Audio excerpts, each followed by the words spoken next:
자, 볼게요. 우리 지구 내부를 조사하려고 땅을 팠다 그랬습니다. 땅속을 직접 뚫어서 들어가서 조사하는 방법이 시추인데, 시추법은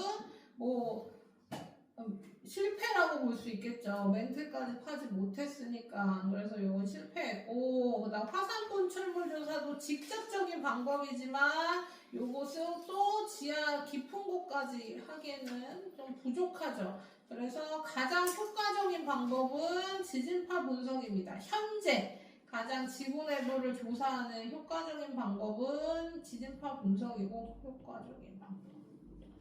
여기 써있구나. 가장 효과적인 방법은 지진파 분석이고, 직접적인 방법은 아직 한계가 있다는 거 기억해 주시고, 그래서 조사를 해봤더니 그 지진파의 속력 변화랑 이런 걸로 연구를 해봤더니 뭐 하는 거예요? 4개의 층으로 나눴다라는 거고요. 여기 보시면 지각은 지표에서 깊이 약 35km라고 돼 있잖아요. 무슨 얘기냐면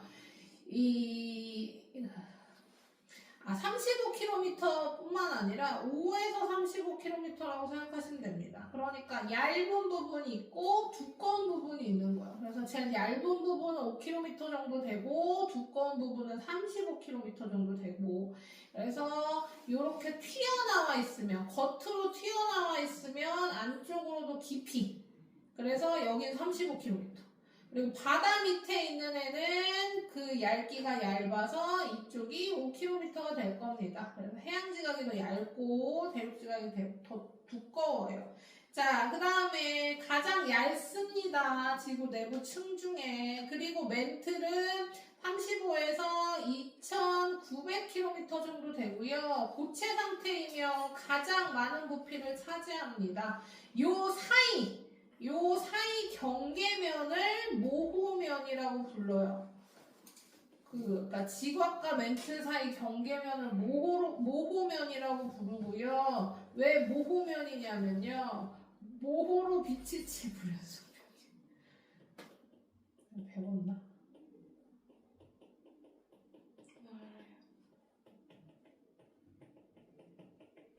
이게 정식 전체 명칭입니다. 모호로 빛이치 불연속면. 그러니까 모호로 빛이치라고 한 사람이 찾아낸 경계면이에요. 근데 왜 불연속면이라고 붙였냐면 경계면이 이렇게 있으면 이렇게 완벽하게 있는 게 아니라 어느 쪽은 지금 방금 얘기했잖아요. 어느 쪽은 얇고 어느 쪽은 두껍고, 그러니까 경계면이 엄청 울퉁불퉁하게 돼 있단 말이죠. 그래서 불연속면이라고 붙인 겁니다. 그래서 모호로 비치치가 찾은 지각과 멘틀의 불연속적인 경계면에서 모호로 비치치 불연속면을 줄여서 모호면이라고 부르는 거죠. 지각과 멘틀의 경계면입니다. 모호면. 자, 그다음 멘틀 밑에는 외핵이 있고 유일하게 액체 상태로 추정한다. S파가 통과하지 못해서 얘기했었죠, 지난주에. 자, 지각과 멘틀을 이루는 물질보다 밀도가 큰 철, 니켈 등의 물질로 이루어져 있다. 점점 안으로 가면 갈수록 밀도가 커집니다. 우리 밀도 했었죠. 그래서 내핵의 밀도가 가장 크고 고체로 추정되고요. 온도도 제일 높고 압력도 제일 높고 밀도도 제일 높아요. 왜 그러냐면 지구가 옛날에 엄청나게 뜨거웠을 때 뭐한다? 액체였다. 마그마의 바다. 그러니까 전체 지구가 다 액체였어. 너무 뜨거워가지고. 자, 그러니까 뭐 하는 거예요? 밀도가 큰 애다. 여기가 중력의 중심이니까 밀도가 큰 애는 가라앉고 밀도가 작은 애는 뜨면서 밀도가 큰 애가 가운데로 모이게 되는 거죠. 그래서 내핵이 가장 밀도가 크게 된 겁니다. 우리 물질의 특성할 때 했죠. 밀도가 큰 애가 제일 밑으로 가라앉는다. 얘가 제일 가운데가 제일 밑이라고 생각하시면 돼요. 그래서 제일 무겁고 뜨겁고 압력도 높고 이렇게 된다는 거 기억해 주시고, 자, 그 다음에 이제 광물 들어가겠습니다. 암석을 이루는 광물. 그러니까 지각 지각 있잖아요. 지각 있잖아요. 우리 그 지구 4개 층으로 나눈 제일 첫 번째 껍데기 부분, 우리가 닿는 땅 부분이 지각. 이 지각이 암석으로 이루어져 있어요. 돌로 이루어져 있다는 얘기입니다. 지각은 암석으로 이루어져 있고, 암석은 광물로 이루어져 있고, 광물은 원소로 이루어져 있겠지. 이런 식으로 생각하시면 돼요. 그러니까 광물이 모여서 암석이 되고, 암석이 모여서 지각이 된다. 그 노래 알아요? 동요? 그거? 그쵸. 내가 저 예전에 얘기해줬던 거. 바위돌 깨트려 돌멩이, 돌멩이 깨트려 자갈돌, 자갈돌 깨트려 모래야. 자, 어쨌든 그런 식으로 점점 큰 거부터 작은 것까지의 순서라고 생각하시면 되고요. 여기 써있네요. 지각은 단단한 암석으로 이루어져 있고, 암석은 여러 가지 광물로 이루어져 있다. 그러니까 광물은 지금 여기서 나오는 거 막 이렇게 나오면 우리가 생각하는 돌멩이 같이 돌멩이 같다고 생각하시지만요, 그렇지 않습니다. 훨씬 작아요. 지금 여기서 나오는 애들 뭐 광물 그 샘플 같은 거 학교에서 보여주면 막 이만하잖아요. 근데 그냥 우리 기본적으로 광물은 모래보다 작다고 생각하시면 돼요. 왜냐면 이게 모여서 그 암석이 되는 거니까. 그 정도로 작은 애들이라고 생각하시면 되고, 이제 걔네들은 키운 거야, 키운 거. 자, 그래서 광물은 암석을 이루는 기본 알갱이고, 광물 비율에 따라 암석의 특징이 다르게 나타납니다. 그러니까 우리 밝은색 광물이 2개예요. 석영이랑 장석이 밝은색 광물인데, 얘네 둘이 많이 모여 있으면 밝은색 암석이 되는 거고, 어두운 색 광물이 많이 섞여 있으면 어두운 색 암석이 되는 겁니다. 그리고 우리는 엄청나게 많은 수천 가지의 광물을 다 배우고 암기할 수 없으니까 우리 뭐만 기억할 거예요? 광물 중에 암석을 이루는 주된 광물, 주로 쓰이는 광물만 기억할 거예요. 그걸 조항광물이라고 할 겁니다. 조항광물 단어 외우시고, 조항광물, 암석을 이루는 주된 광물. 그래서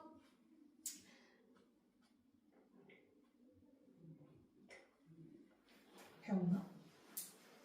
1번 장석, 2번 석영. 장석이 제일 많고요. 그 다음 석영. 아까 학습지 없었던 거지. 자, 그 다음에 밝은색 광물 석영, 장석. 다른 애들은 어두워요. 이걸 겉보기색이라고 생각하시면 돼요. 겉보기색. 그러니까 보이는 색이요, 보이는 색. 눈으로 봤을 때 보이는 색. 겉보기색. 그럼 뭐가 나오겠어요? 눈으로 봐도 안 보이는 색이 나오겠죠. 그걸 뭐라 그런다? 조흔색이라고 한다.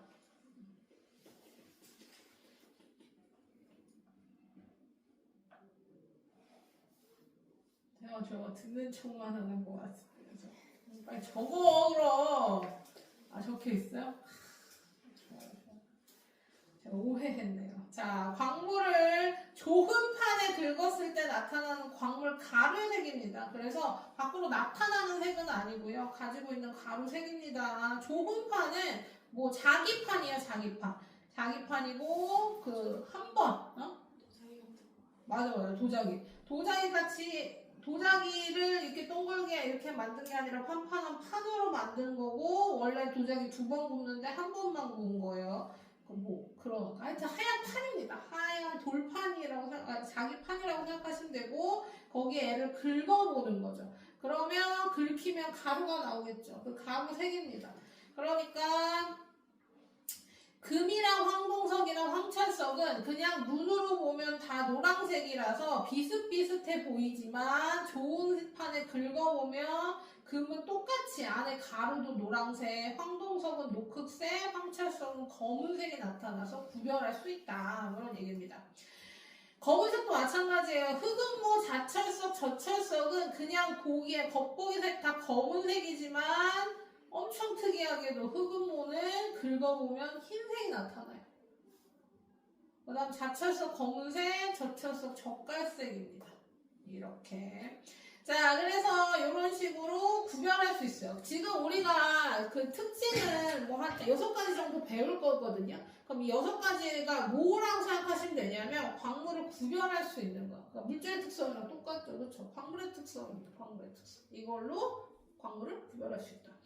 자, 그래서 굵기 보시면 굵기가 광물의 단단하고 무른 정도라고 해서요. 서로 긁어서 비교할 겁니다. 한 손엔 석영, 한 손엔 방해석을 들고 긁어.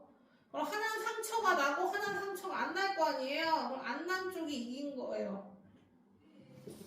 상처가 난 쪽이 진 거예요. 그래서 서로 긁어봤을 때 방해석은 긁히는 광물, 석영은 긁히지 않는 광물이라서 석영이 방해석보다 단단하다. 이렇게 하는 겁니다. 이게 굵기예요. 그걸 숫자로도 나타냈는데요. 제가 학교에서 그 숫자를 배웠는데 어쨌든 간에 상대적인 겁니다. 상대적인 거. 절대적인 게 아니라 상대적인 거라는 거 기억해 주시고. 아니다. 숫자는 절대적인 건가? 그거 선생님이 막 중요하게 얘기하셨어요. 굵기 숫자. 이 교과서에 없거든요. 그러면 일단은 이렇게 비교한다는 거, 서로 긁어서 한쪽 작은 쪽 비교한다는 거. 그 다음에 염산 반응은 광물의 염산을 떨어뜨리면 거품이 막 발생해요. 이산화탄소입니다. 자, 근데 얘는 하나밖에 없어요. 외우시면 됩니다. 염산 반응은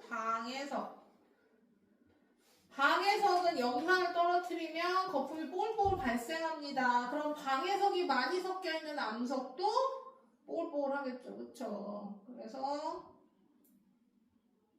석회암도 염산이랑 반응해서 이산화탄소 나오고 대리암도 나오게 될 거예요. 자, 그다음 자석은 자석의 성질입니다. 그래서 자석과 같이 쇠붙이를 끌어당기는 성질이고 자철석밖에 없어요. 그러니까 염산을 떨어뜨렸는데 반응을 했어. 그럼 방해석이고 쇠붙이를 했는데 붙었어. 그럼 자철석이에요. 하나씩밖에 없습니다. 그래서 그거 기억해 주시고 그 다음에 자, 그래서 이렇게 표가 나오죠. 자, 광물의 색을 관찰하고 좋은 판으로 광물을 그려서 좋은 색 관찰하고 서로 긁어보고 클립 대보고 그다음 묽은 염산을 떨어뜨려서 결과를 이렇게 나왔어요. 그러면 얘가 없어도 지금 얘가 없다고 해도 얘가 없다. 이야. 자, 얘가 이렇게 안 나와 있다 하더라도 이것만 보고 뭔지 알 수 있죠. 일단 염산 반응하는 애는 뭐라 그랬죠? 방해석이라 그랬죠. 방해석. 그 다음에 자석 있는 애는 자철석. 자, 이런 식으로 해서 찾을 수 있는 겁니다. 그 다음 좋은 색에서 검은색, 흰색인 애는 흑은 보고 이런 식으로 우리가 특징을 외우며 특징만 보고 어떤 광물인지 구별할 수 있다. 이렇게 기억하시면 되겠습니다. 자, 그래서 암석과 광물의 활용 보시면 석영은 모래 많아요. 모래 많아요. 자, 그래서 유리, 반도체, 태양 전지판 만드는데 활용하고요. 자철석, 저철석으로 있는 철은 기계나 건축 재료 이용하고 황동석에서 구리가 많으니까 전선을 만드는데 활용한다. 암석은 뒤에 아직 안 나온 이거 왜 먼저 나오냐? 암석은 석회암, 화강암, 편마암 등이 있고 석회암은 시멘트 만드는데 화강암은 건물 외벽이나 바닥의 돌, 편마암은 정원석에 사용됩니다. 이건 뒤로 다시 할게요. 암석과 광물은 무한 자원이랑 유한한 자원이라. 어메? 그치, 유한한 자원이라. 적절히 완료하고 오전해야 한다. 한계가 있다는 거죠.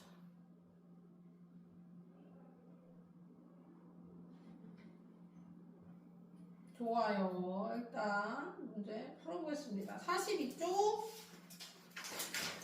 우리 안 푼 거 나머지 풀게요.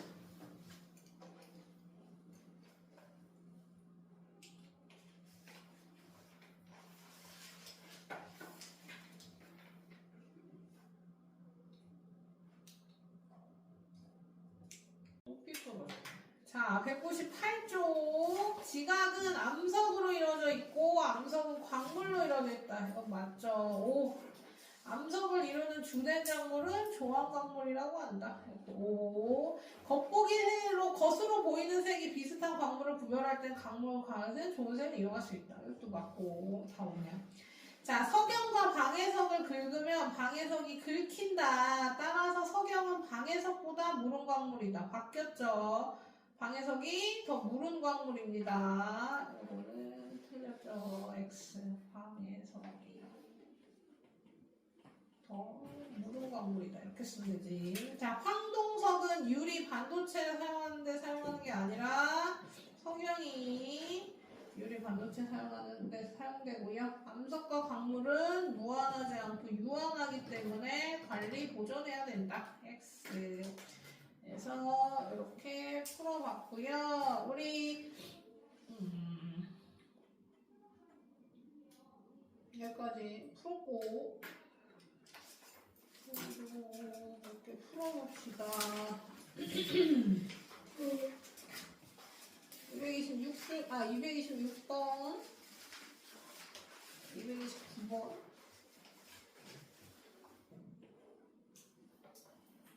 232번 이렇게 풀어요. 더 풀 거예요. 넘겼어요. 234번 237번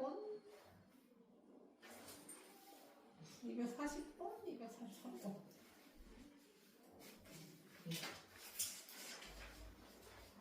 체크해. 뒤에 뒷장 뒷장 여기 234번 이거만 풀어요? 이거 뒤는 안 풀어요? 체크 안 했어? 뭐 했어? 내가 불러줄 때 앞에 한 줄 알았지.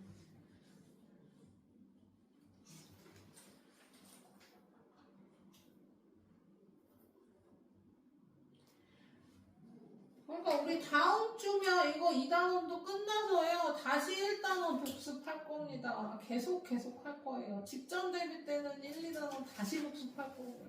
계속 반복하면서 공부하고 그 뭐 얘기했지만 공부할 때 여러 번 보는 게 진짜 중요해요. 계속 똑같은 거 계속 보고 있는 게 아니라 1단원부터 2단원까지 쭉 여러 번 훑는 게 중요합니다. 그리고 특히 용해도 계산하는 게 힘들잖아요. 그러면 용해도는 버리고 가기로 했어요.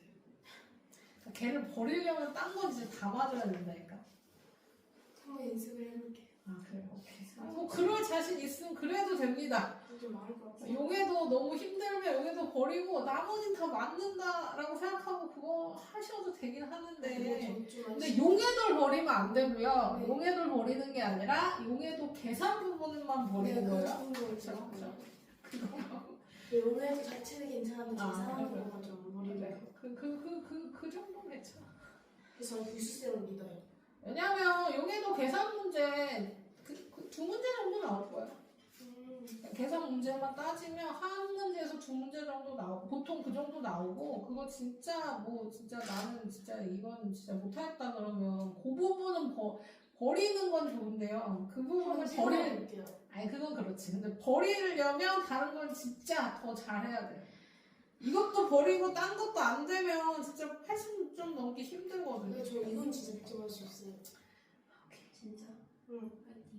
아니 근데 지금 좀 어려워도 그 시험 때 되면 제가 좀 안 어렵게 만들었을 테고. 근데 저는 무조건 역사가 나왔어요. 왜? 아니 그게 아니라 역사가 뭐 지금 아직까지 공부를 안 했어.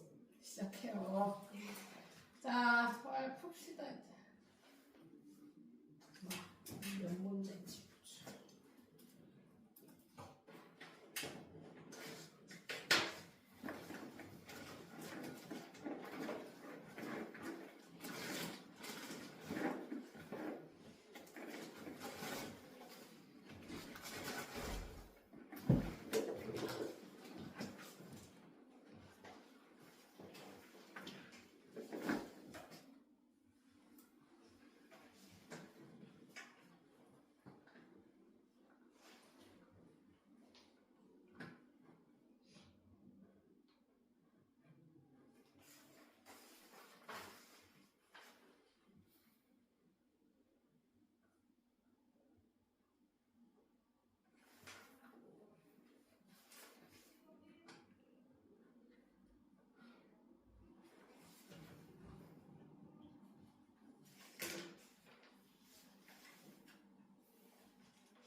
10문제까지 오늘 커트라인 나온 문제. 영어를 중에서 38문제 그러니까 중에서 진짜 9문제. 네, 8문제 하려다 한 문제 늘린 거. 무슨 이것만 있어요. 아니야. 아 그럼 진짜 뒤에도 있어요? 아, 앞에가 있죠. 진짜 안 돼. 문제의 특성이 있죠. 무슨 앞에 10문제. 더 이상. 저 엄청 나간 거 보여드릴게요. 못 보여드릴 수 있어요. 저못 보여드려요. 10문제까지 통과, 11문제부터 보가. 다 풀었어? 아니요. 저는 한 문제 남았어요. 네.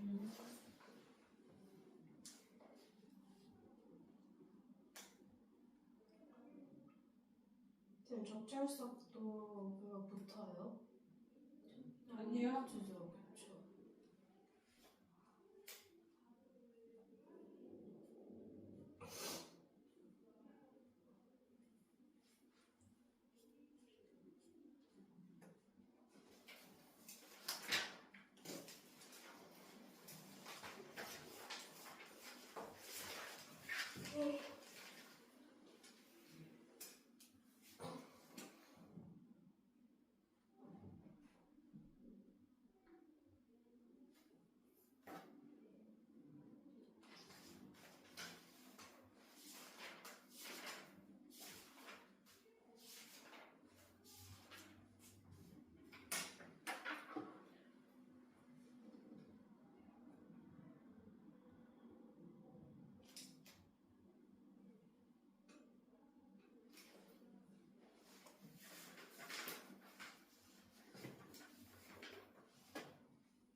자, 같이 해볼게요.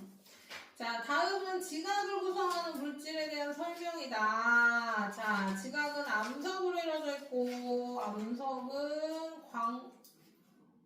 여러 가지 광물로 이루어져 있다. 2번. 자, 그다음 229번. 광물을 구별할 수 있는 특성이래요. 자, 얘도 물질의 특성이랑 똑같다고 생각하시면 됩니다. 뭐가 안 돼요? 양에 따라 달라지는 거 안 돼요. 그래서 질량, 부피 이런 거 안 됩니다. 자, 그래서 우리가 오늘 배운 것만 들어간다고 생각하면 됩니다. 겉보기색, 염산반응, 자성, 좋은색. 여기요. 4번. 자, 그 다음에 232번. 자, A는 무색이고 흰색이고 염산, 긁힘, 자성 다 없어요. B는 무색이고 흰색이고 염산 반응이 있고 긁힌대요. 서로 긁었을 때 긁힌대요. 자, 구별할 수 있는 방법으로 옳은 거예요. 서로 긁어볼 순 있죠. 근데 쇠붙이를 갖다 대보는 건 안 돼. 그쵸? 둘 다 안 붙으니까. 염산을 떨어뜨려 보는 건 되지만 광물 가루의 색은 안 돼요. 둘이 똑같으니까. 얘도 X. 겉으로 보이는 색도 똑같네요. 그러면 1번, 3번. 자, 석영이랑 광해성을 나타낸 것이다. 겉으로 보이는 색이 비슷해요. 구분하기 어려워요. 그래서 어떻게 했냐. 서로 긁었을 때 긁히는 광물 광해성인 거 맞고 클립을 대봤을 땐 둘 다 안 붙을 겁니다. 염산을 떨어뜨렸을 때는 광해성의 거품이 생기겠죠. 옳은 거 1번밖에 없네요. 자, 여기 37번. 무색 투명하고요. 조호판에 흰색이래요. 자, 그리고 묽은 염산을 떨어뜨려서 거품이 발생한대. 아, 그렇다면 방에서. 자, 물질의 특성 알아보기 위해서 조호판에 긁은 얘가 좋은 색 알아보는 거고, 얘가 붓기 알아보는 거고, 얘가 자성 알아보는 거고, 얘가 염산 반응 알아보는 거죠. 자, 구별하기 위해 가능한 걸 보기 위해서 고르래요. 기억, 흑은모랑 자철석은 좋은 색 구별했을 때 구별할 수 있겠죠. 흑은모 흰색으로 나타나니까요. 다음 니은, 석영과 장석. 석영과 장석은 둘 다 염산이랑 반응 안 하니까 얘는 안 돼. 석영이랑 광해성은 긁었을 때 석영이 더 세니까 구별할 수 있겠죠. 자철석과 저철석으로 클릭되면 자철석만 붙으니까 이것도 구별할 수 있겠습니다. 5번이 되겠네요. 그래서 여기 부분은 다 일단 뭐예요? 기본 암기입니다. 뭐 어려울 것도 없고 뭐 더 응용해서 나올 것도 없어요. 그냥 싹 다 꼼꼼하게 암기하시면 하실수록 뭐 점수 잘 나오게 되는 거니까 잘 정리해서 외우는 걸로 합시다. 쉽죠? 여기가 훨씬 그러니까 공부하기에는. 자, 광물과 암석에 대한 설명으로 틀린 거 찾으래요. 2개. 암석과 광물이 활용되는 과정에서 환경에 미치는 영향을 줄여야 한다. 자, 자원의 양이 한정돼 있으므로 암석과 광물을 대체할 수 있는 자원을 찾아야 된다. 광물과 암석을 인공적으로 쉽게 만들어낼 수 있으므로 고갈될 걱정이 없다. 인공적으로 쉽게 만들 수는 없습니다. 시멘트, 유리, 금속 등 다양한 산업 재활 원료를 쓴다. 광물, 암석은 계속 재현해요. 이거 똑같은 얘기네요. 제한이 없다. 이것도 틀렸죠. 제한이 있습니다. 그래서 환경을 생각하면 채굴과 사용 관리를 해야 된다. 이거 3번, 5번. 잘하고 있어요. 자, 그다음 이제 암석을 해보겠습니다. 암석. 자, 여기야말로 그냥 외우면 돼요. 외우면 돼. 자, 일단 암석의 분류. 암석은 생성 과정. 뭐라고 나오냐?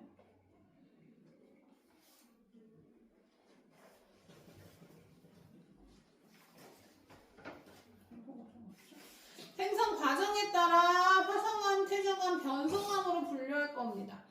자, 화성암은 마그마 식어서 만들어졌고요. 퇴적암은 퇴적물이 쌓여서 만들어졌고요. 변성암은 변해서 만들어졌어요. 화성암부터 하겠습니다. 화성암은 마그마가 식어서 만들어진 건데요. 마그마가 지표로 흘러나오거나 지하에서 굳어져서 만들어졌다. 이게 중요하죠. 그래서 화성암은요, 결정 크기, 생성 장소에 따라 2가지로 분류할 겁니다. 화산암과 심성암으로 분류할 거예요. 그러니까 무슨 얘기냐면 이렇게 보시면 암석을 3가지로 분류할 거라 그랬어요. 생성 과정에 따라 3가지로 분류할 거고요.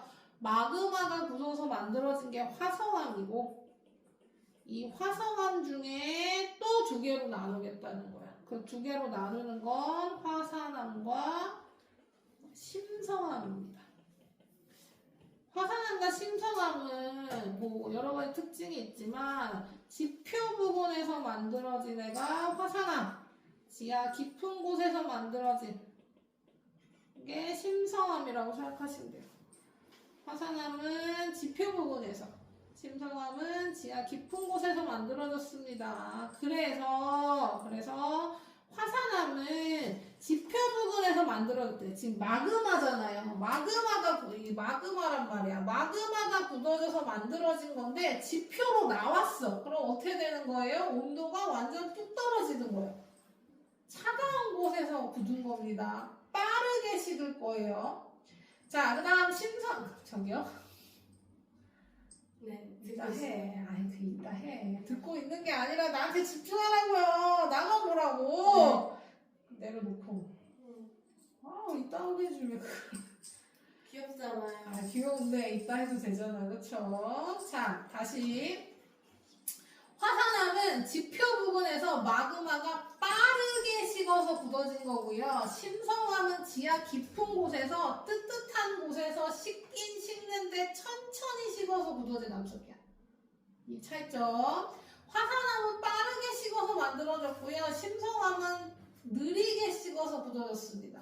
누가 결정의 크기가 크냐. 이게 포인트죠. 여기 이 화산암과 심성암의 포인트는 이겁니다. 결정의 크기가 누가 크냐.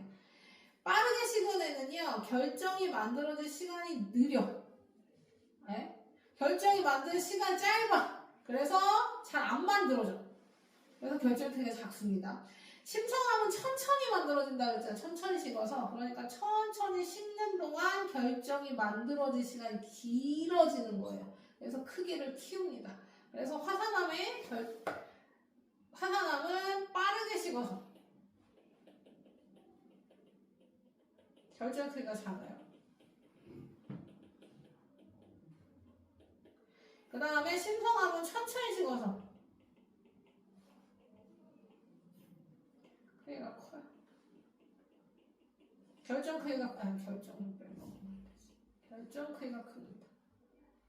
이렇게 기억하시면 돼요.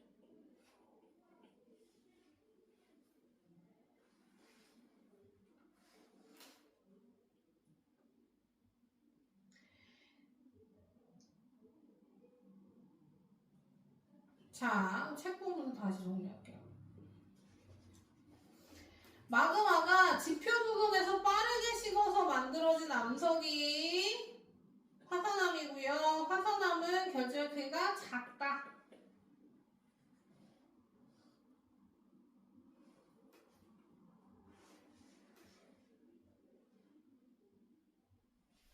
자, 그 다음에 마그마가 지하 깊은 곳에서 천천히 식어서 만들어진 암석은 결절 크기가 크다.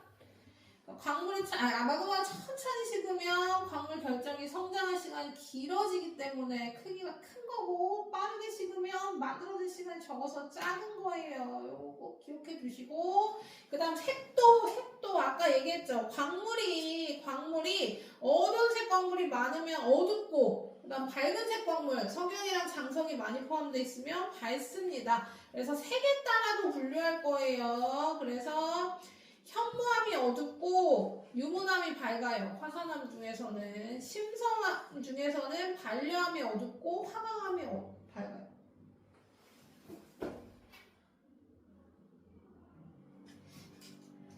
그러니까 어둡고 갈기가 크네 그러면 반려암인 거고, 어둡고 결정 크기가 작은 애 하면 현무암인 거고, 이렇게 구분할 수 있어야 돼요. 밝은데 결정 크기 큰 게 화강암, 밝은데 결정 크기 작은 건 유문암, 이 정도로. 그러니까 완기하셔야 돼요. 그래서 여기 나오네요. 이런 식으로 색이 밝은데 결정 크기가 작아. 그럼 뭐라고요?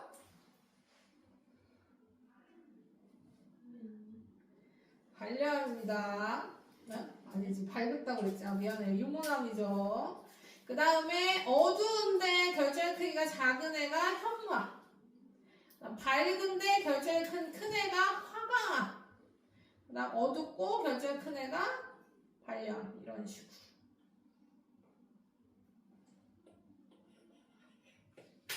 외우셔야죠. 외우셔야 할 수 있죠. 자, 그래서 여기 요 표도 마저 채우면 화산암 중에 어두운 거, 화산암 중에 어두운 거 현무암. 밝은 거 유문암. 심성암도 어두운 거? 심성암 중 어두운 거. 현무 밝은 거, 화강암. 이렇게. 외우셔야 돼요. 반려암 약간 이름이 귀엽지 않아요? 반려돌 이런 거 같아서. 반려돌로. 자, 그 다음 퇴적암도 얘기해 보겠습니다. 퇴적암이요. 퇴적암은 퇴적물이 쌓인 후 다져지고 굳어져서 만들어진 암석입니다. 퇴적물을 운반하는 건 물이나 바람인데요. 대부분 물이라고 생각하시면 돼요. 물이 퇴적물을 옮기다가 어디에 쌓여. 잠깐만. 옮기다가 우연히 어디에 걸려서 좀 쌓였어요. 그럼 이제 여기에 쌓이는 거예요, 계속. 얘네 굴러가다 여기 계속 쌓여요. 쌓여요. 그럼 여기가 무거워지니까 누르겠죠. 눌려요. 그 다음에 그 물속에 녹아있는 여러 물질 때문에 얘를 붙입니다. 그래서 결국엔 돌이 된다고 생각하시면 돼요. 그러니까 원래 돌이 아니었던 애들이, 알갱이들이 쌓이고 눌리고 붙여져서 돌이 됩니다. 그래서 화강암보다 퇴적암이 약해요. 잘 깨집니다.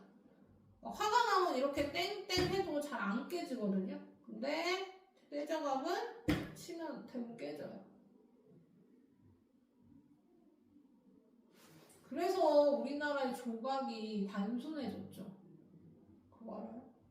우리나라는 조각하면 보통 불상 조각이고요. 그 다음에 뭐 섬세하게 하더라도 좀 단순한 제도죠. 그 유럽 조각상 생각하면 막 엄청 화려하잖아요. 그거에 비하면 좀 단순하죠. 그게 기술의 문제가 아니라 돌의 문제이기도 합니다. 화강은 잘 안 깨져요.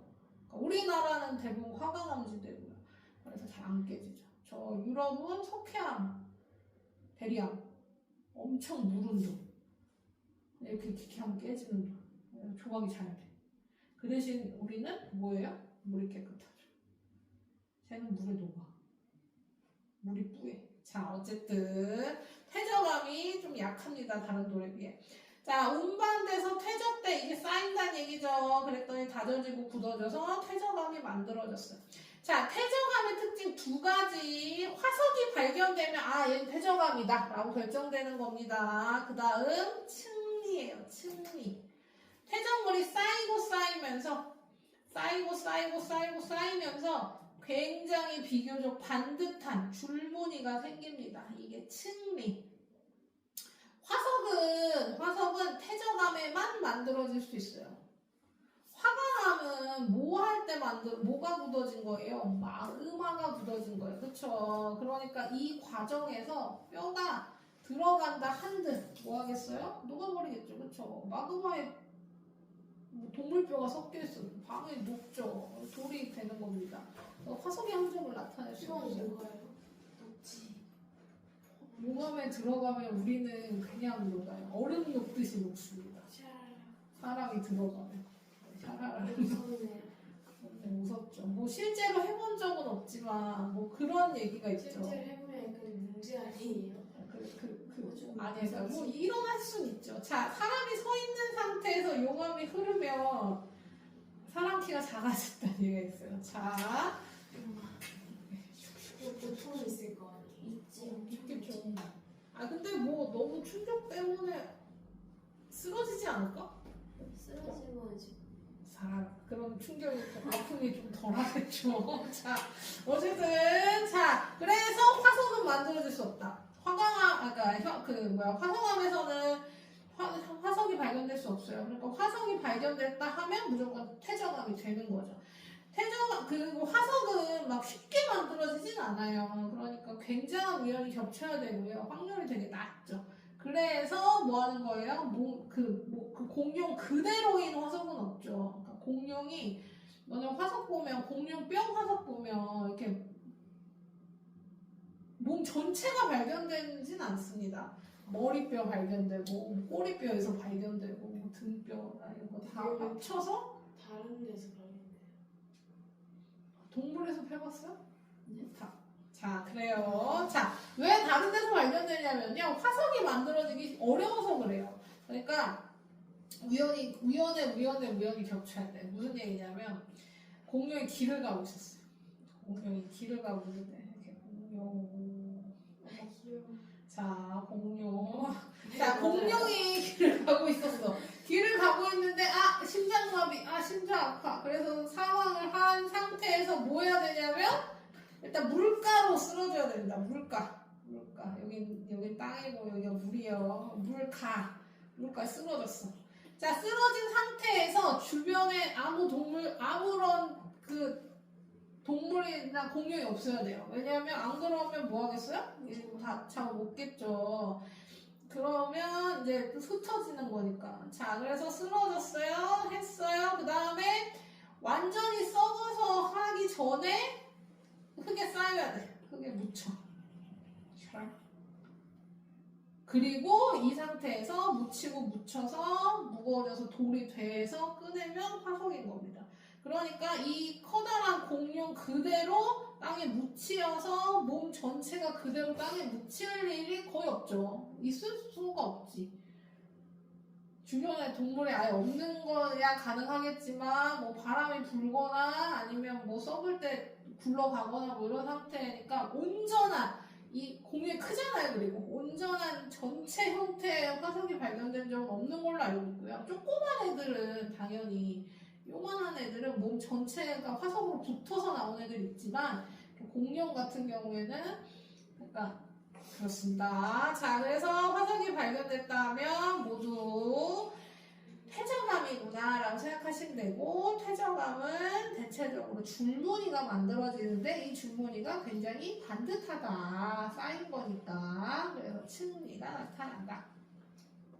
퇴적암의 분류는 아까랑 달라요. 아까는 뭐였어요? 생성 위치, 결정의 크기로 구별했잖아요. 이번에는 퇴적물의 크기로 분류한다고 생각하시면 됩니다. 그래서 작은 진흙 같은 알갱이가 작은 애. 진흙은 워낙 작아서요. 얘가 돌이 되면 완전 매끄럽습니다. 울퉁불퉁하지가 않고 매끄럽다고 생각하면 돼요. 그게 이암. 모래가 3이에요. 모래만 해도 어때요? 우리 모래 알갱이 보이죠? 그쵸? 그 정도의 울퉁불퉁함이 있는 게 3. 그 진흙 모래가 다 섞이고 자갈도 섞여 있는 게 여감입니다. 제일 울퉁불퉁하겠죠. 그래서 2암, 3 여감순으로 알갱이가 크게 되는 겁니다. 그 다음 석회 물질이 쌓여서 만들어지는 게 석회암. 석회암은 물에 녹아요. 이산탄소 섞인 물에 녹습니다. 석회동굴이 만들어지고 하죠. 우리나라에도 석회동굴은 있어요. 그 다음에 소금이 쌓여서 만들어진 애가 암염. 어디 많아요? 어디 많다고 할 수 있나? 그 있잖아요. 핑크소트. 어디서 나와요? 핑크솔트. 들어본 적 없어요? 그 히말라야. 그렇지, 히말라야 핑크솔트잖아요. 그 왜 핑크인지는 모르겠는데요. 히말라야에 암염이 많습니다. 그 핑크솔트. 핑크색이. 핑크색이. 그러니까 완전 핑크는 아니고요. 하얀색의 핑크빛이 좀 있는 정도. 예쁘게 넣었잖아요. 아, 그 소금이니까. 자, 어쨌든 거기가 원래 바다여서 그렇습니다. 바다인 상태에서 솟아 올라가지고 산이 된 거기 때문에 거기 조개 화석도 많이 발견되고요. 암염도 발견되는 거죠. 그 다음에 화산재가 쌓여서 만들어지면 응해암이야. 회암이요, 회. 응해암이 발견되면 그럼 뭐예요? 주변에서 화산이 폭발했다고 알 수 있는 거죠. 그렇죠. 그래서 퇴적물에 따라 퇴적암이 발견된 거에 따라서 주변 환경도 어떤 환경이었는지 알 수 있습니다. 다 외워야지. 아, 이거는 학습제 있나? 이거는 뭐 학습제 있으면 외우고 없으면 안 외우고. 자, 그래서 퇴적물의 크기는 자갈이 섞여있는 여감이 제일 크고 진흙으로 이루어진 이암이 제일 작은데 이게 물에 의해서 만들어진 게 대체로 많다고 그랬잖아요. 그래서 물이랑 같이 잘 움직이는 건 알갱이가 작은 애들이겠죠. 그렇죠? 그래서 이암이 더 육지에서 먼 쪽으로 퇴적되고요. 여감은 육지에 가까운 쪽으로 퇴적됩니다. 그래서 알갱이 크기가 작을수록 퇴적물의 크기가 작을수록 해안에서 먼 곳까지 운반되어 퇴적된다. 이렇게 보시면 되죠.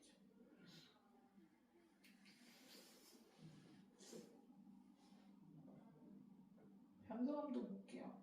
변성암은 말 그대로 변환이에요. 변환해. 그러니까 뭐예요? 원래 암석이 있을 거고 변환 암석이 있을 거예요. 이 두 개 짝꿍으로 외우셔야 됩니다. 짝꿍으로. 그 다음에 높은 열과 압력을 받아서 성질이 변한 거예요. 높은 열과 압력 때문에 변한 거예요. 요거 가지고 특징이 생기는 겁니다. 그래서 열을 받으면 크기가 커지거나 새로운 광물로 변하기도 한다. 그래서 변성암의 특징 첫 번째가 영리입니다. 영리.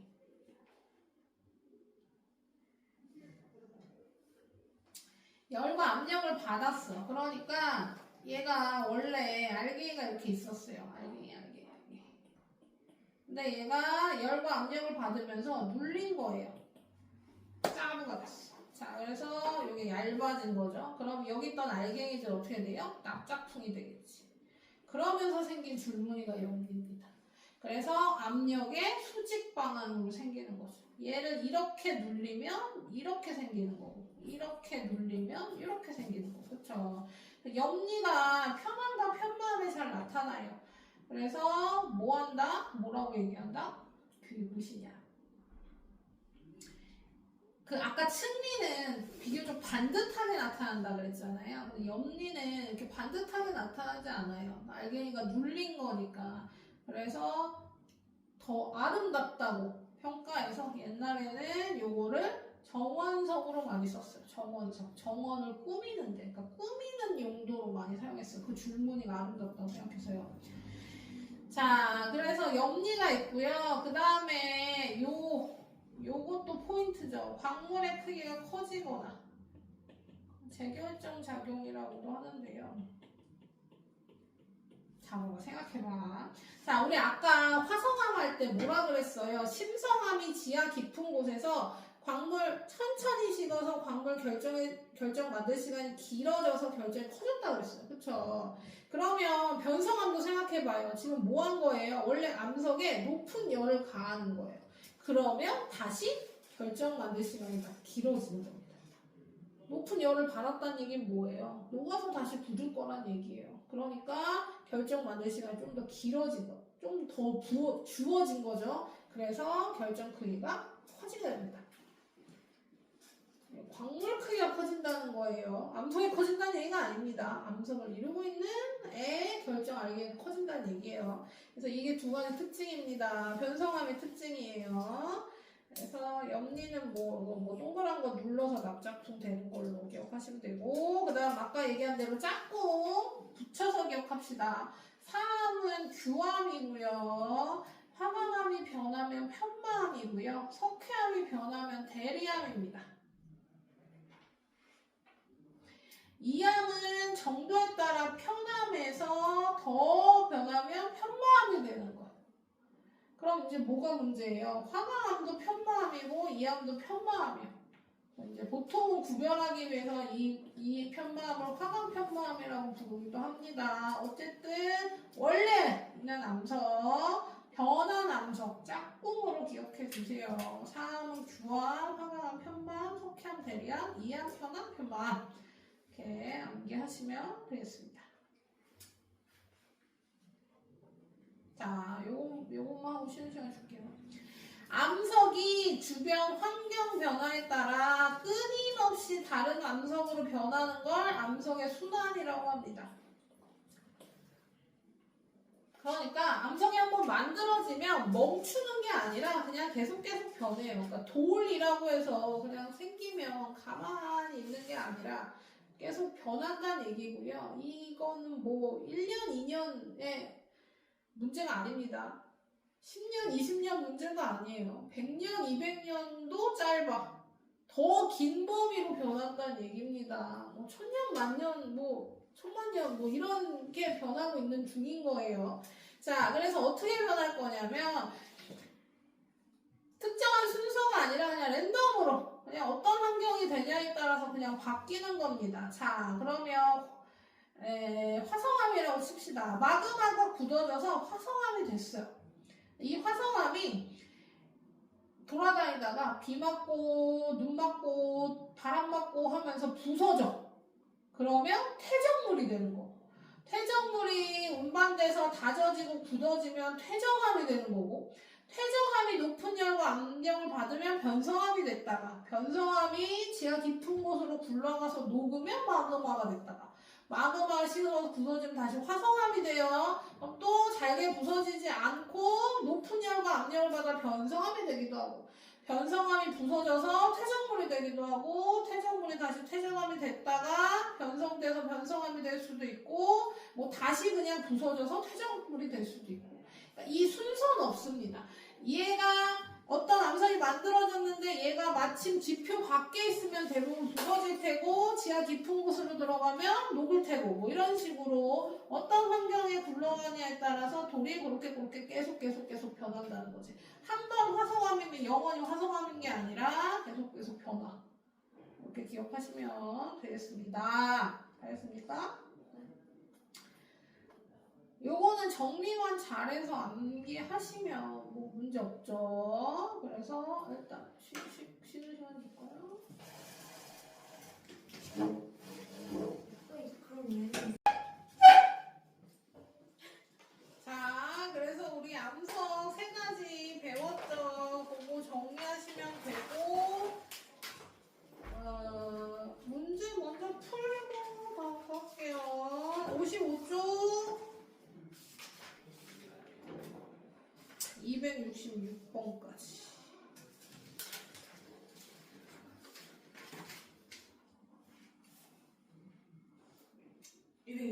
가지요? 근데 요즘 몇번 가지요? 6번.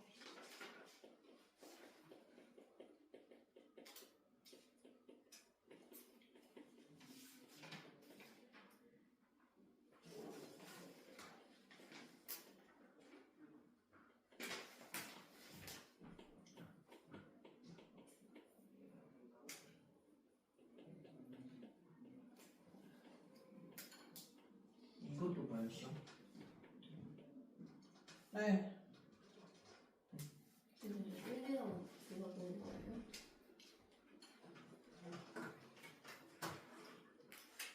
아, 광물까지. 이건 안 나와요. 알죠.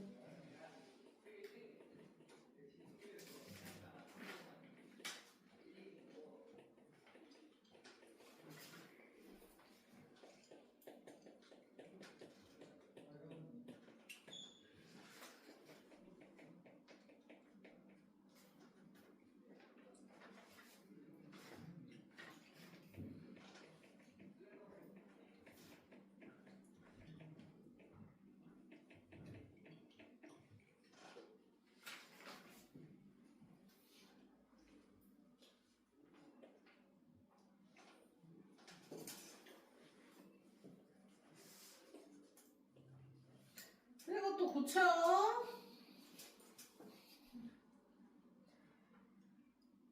아우, 조금만 있으면 맛있다.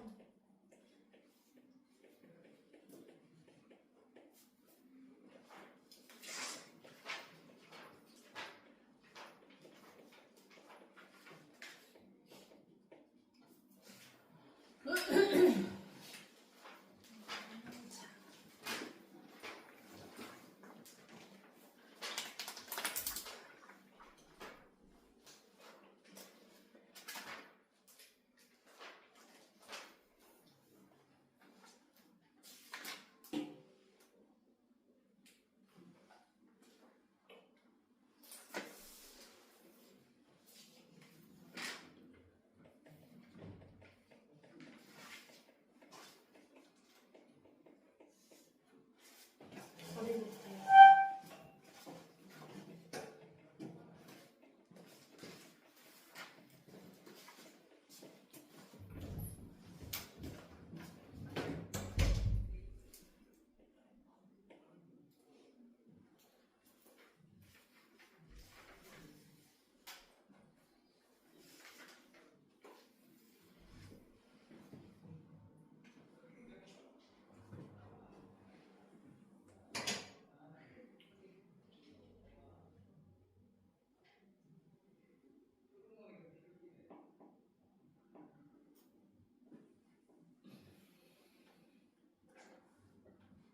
이 정도만 싹 외워놓으면 안 적어도 정리가 다. 이걸 안 보고 딱 쓸 수 있어. 그러니까 빈 종이에 이걸 쓸 수 있어. 빨리 들어요. 아니 당연히 지금은 안 해도 이제 시험 전에는 이게 돼야 된다는 얘기죠. 시험 전에는 그러니까 아예 빈 종이에 이게 쓸 수 있어. 이 정도 쓸 수 있어. 공부를 많이 하셔야 됩니다. 그냥은 안 돼요. 네, 저 6시간 잤어요. 늘 쌍쌍발 2개나 먹었는데 어떻게 졸릴 수가 있어요? 쌍쌍발 2개밖에 안 먹었잖아요. 사진 찍으면 아, 잘 안 보이잖아. 아, 갑자기 배불러졌어, 왜지? 쌤, 내가 보여줄게. 내가 찍을 거야. 그래. 이것만 보지 말고 너네가 이거 보고 이제 책 보면서 정리 한번 해보세요. 자, 암석의 크기, 모양에 따라 화성암, 퇴적암, 변성암으로 분류한다. 크기와 모양에 따라 분류하는 거 아니죠. 생성 과정에 따라 분류하는 겁니다. X. 지하 깊은 곳에서 천천히 만들어진 거 심성암 맞고요. 화성암 중 결정의 크기가 크고 밝은 건 화강암이죠. 그래서 이것도 X. 퇴적암은 만들어진 줄무늬 층리가 나타나고 몸에 흔적이 화성이 발견되기도 한다. 맞고요. 변성함에서 나타난 염리는 압력의 수직 방향으로 발달하는 거 맞고, 이암은 높은 열과 압력을 받으면 편한 편만 분포가 맞고, 암석의 순환은 항상 이런 순서로 일어나지 않는다고 했어요. X. 되십니까? 자, 그러면 이제 54쪽 풍화해야겠습니다. 풍화. 풍화는 암석이 물, 공기, 생물 등에 의해 잘게 부서지고 성분이 변하는 걸 풍화라고 합니다. 우리 아까 암석의 순환에서 잘게 부서지는 게 나왔어요. 여기서 잘게 부서지고 운반됨이라고 나왔죠. 이 잘게 부서지는 과정이 풍화라고 생각하시면 됩니다. 풍화. 자, 그래서 풍화작용은 당연히 풍화를 일으키는 모든 작용인데 크게 두 가지로 그냥 잘게 부서지는 작용과 성분이 변해버리는 거 두 개로 나눌 겁니다. 잘게 부서지는 거에 제일 많은 건 물이에요, 물. 암석이 틈이 생기면 거기에 물이 고여. 물이 고이고 얼어. 그러면 얼음이 물보다 크기 때문에 사이를 벌려. 틈이 더 커지겠죠? 그럼 물이 더 많이 고여. 얼음 더 벌려. 그래서 이렇게 쫙 쪼개지게 됩니다.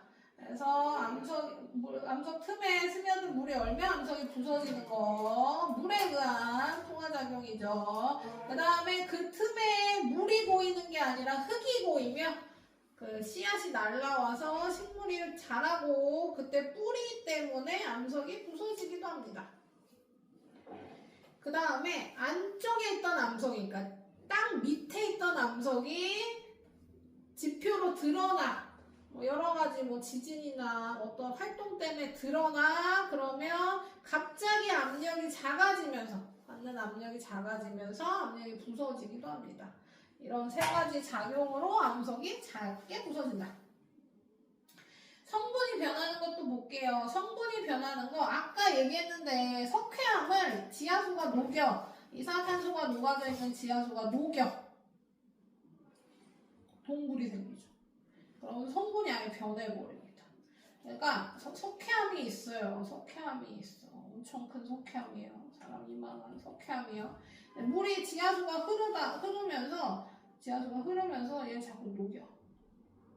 여기 동굴이 생기는 거. 자, 이렇게 뚫리는데 여기서 뭐가 일어나냐면요. 지금 암석 성분이 물에 녹아져 있잖아요. 그러니까 물이 흐르다가 어디선가는 뭐예요? 물이 다 증발해서 물이 말라. 그럼 어때요? 그 암석 성분만 남잖아요. 그럼 여기 쌓여. 다시 돌이 돼. 그 다음에 밑에서 떨어지다가 굳어. 이렇게 돼. 그리고 얘가 자라고 얘도 자라다가 붙으면 기둥이 돼.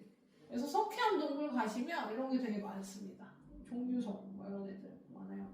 자, 어쨌든 성분을 변하게 만드는 겁니다. 녹여버려요. 자, 그 다음에 이끼가 표면에 자라면, 이끼 많이 봤죠? 돌에 붙어서 자란 이끼. 그러면 그 성분을 변화를 시키게 되고요. 그 다음에 산소가 암석 성분을 변화시켜 색을 변하게 할 수도 있습니다.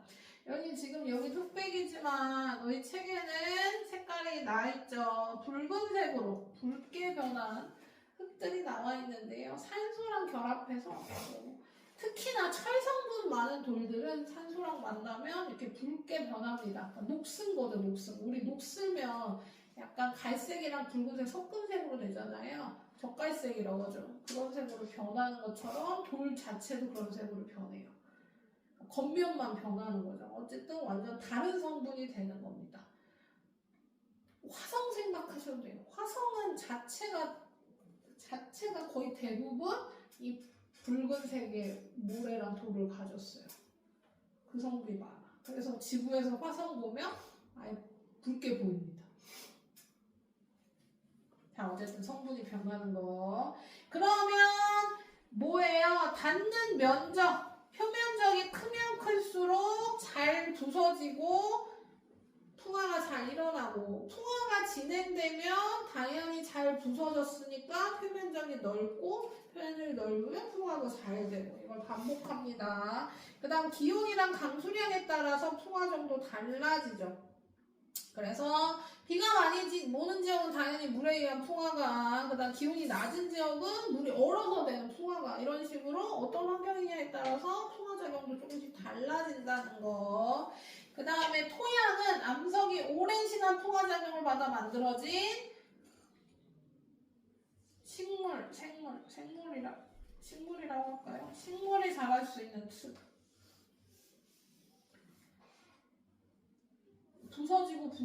부서져서 토양이 된 거라고 생각하시면 됩니다. 그래서 뭐 이런 거죠. 지표에 드러난 암석이 풍화되어 조각과 모래가 돼. 아까 그 노래죠. 바위돌 깨트려 돌멩이 돌덩이 깨트려. 아니에요? 돌덩이 다음 돌멩이일걸요? 돌덩이 다음 돌멩이라고요? 네. 아 그래. 바위돌 다음 바로 돌덩이. 돌덩이 깨트려 돌멩이. 자갈돌이 돌멩이 깨트려 자갈돌이야? 자갈돌 깨트려 모래알. 그쵸. 이런 식으로 부서지면서 이제 우리가 이름을 붙인 거지. 큰 돌은 뭐 돌덩이고 바위고 이렇게 붙인 거고, 작은 애들은 이제 모래고 흙이고 이렇게 붙인 거죠. 그러니까 모래보다 작은 게 흙입니다. 그래서 잘게 부서지고 겉부분이 흙으로 만들어진 건데요. 여기서 포인트는 이거야. 그러니까 완전 돌덩이였어요. 이 자체가 돌덩이였어요. 근데 뭐 하는 거예요? 겉에서부터 부서진 거예요. 드러난 데부터 부서졌어요. 그러니까 얘가 제일 처음 만들어진 거고, 그 다음이 여기고, 그 다음이 여기가 아니라 여긴 거예요. 이 사이는 뭘로 만들어진 거냐면 잘 부서져 있잖아요. 근데 비가 내리면 물이랑 섞여서 더 제일 작은 알갱이들이 물에 쓸려서 여기 쌓이게 됩니다. 그래서 여기가 진흙 성분으로 돼 있다. 그러니까 제일 작은 알갱이로 돼 있다고 생각하시면 돼요.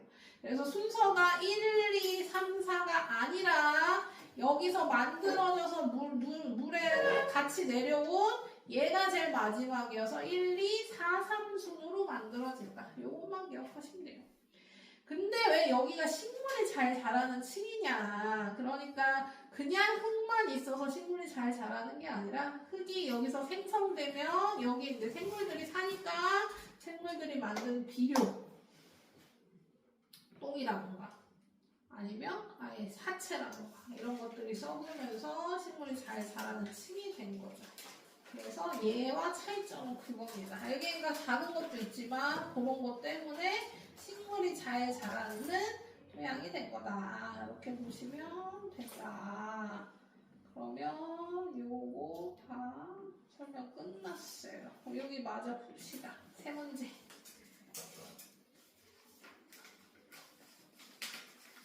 이 끝이에요. 이것도 그것도 이다는데. 여기 안 내는 거죠? 안 내시는 거죠? 아, 오늘 클리닉은 안 됐어. 예.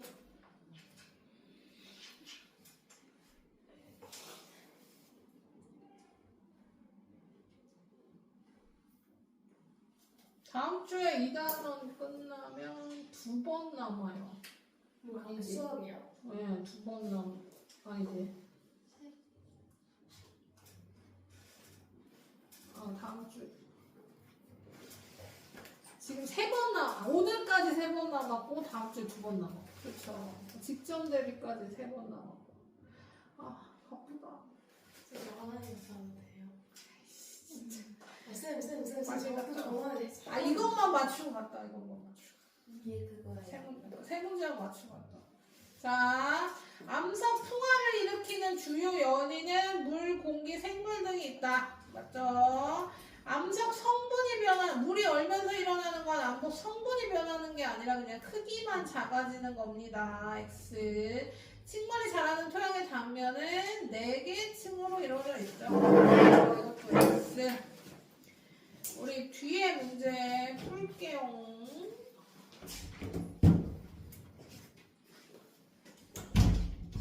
뒤에 막 풀지. 270, 274, 276, 278. 체크했어요?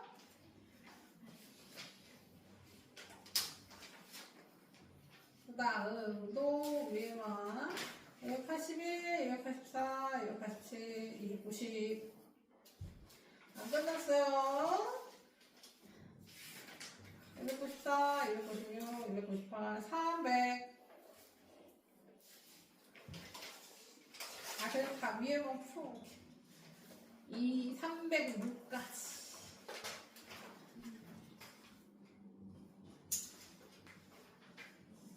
진짜 시험을 보잖아요. 다 고치질 다 못해.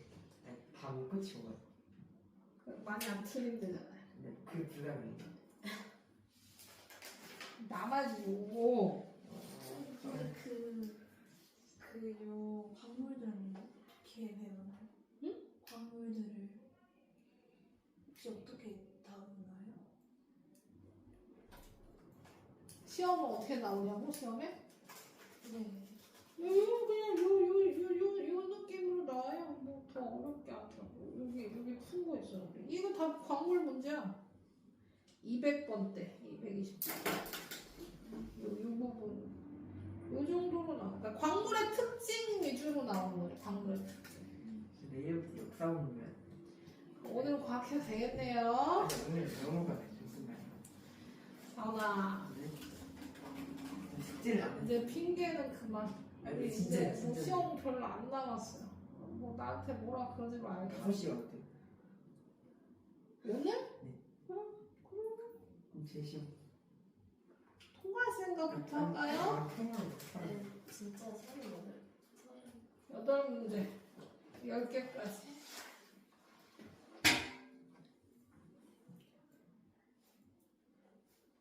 전주다 4시 반.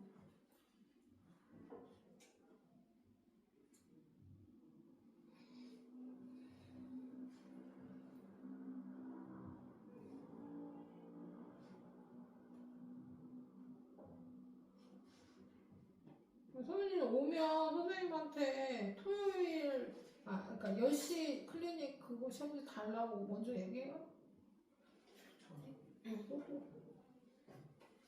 5시에 5시. 학원은 4시에 끝나요. 그럼 4시 반에 와, 너도. 아니, 숙제 안 해도 혼날 수 있어. 어쨌든. 오늘 온다는 얘기지? 그럴 것 같아. 내일 진짜. 그쵸. 통과부터 와야지.